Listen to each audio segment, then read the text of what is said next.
உங்ககிட்ட ஒரு உண்மையை சொல்லட்டா? எனக்கு இருக்க 3 குழந்தைங்கள பத்தி தானே உங்களுக்கு தெரியும்.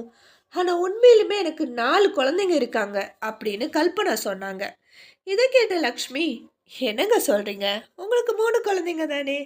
பெரியவன் யுவராஜ், அப்புறம் நலனாலியா ட்வின்ஸு, வேற இந்த குழந்தை உங்களுக்கு இருக்காங்க அப்படின்னு ஆர்வமா கேட்டாங்க. ஆமா, ஆனா இந்த 3 குழந்தைங்களும் என்னோட 2வது ஹஸ்பண்டுக்கு பிறந்த குழந்தைங்க. அதுக்கு முன்னாடி எனக்கு ஒரு பையன் இருந்தான். அதான் நான் சொன்னேனே, என்னோட ஹஸ்பண்டை விட்டுட்டு நான் வந்துட்டேன். அது அவனோட குழந்தை தான். ஆனாலும் நான் தான் பெத்தேன் அப்படிங்கிற ஒரே காரணத்துக்காக அவனையும் என் தலையில கட்டிட்டான்.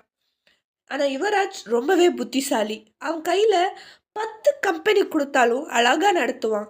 ஆனா அவன் கையில ஒரு 4 கம்பெனி கொடுத்தா கூட ஊறுகாய் விற்கிற மாதிரி வித்துட்டு வந்துடுவான். அப்படிப்பட்டவன்.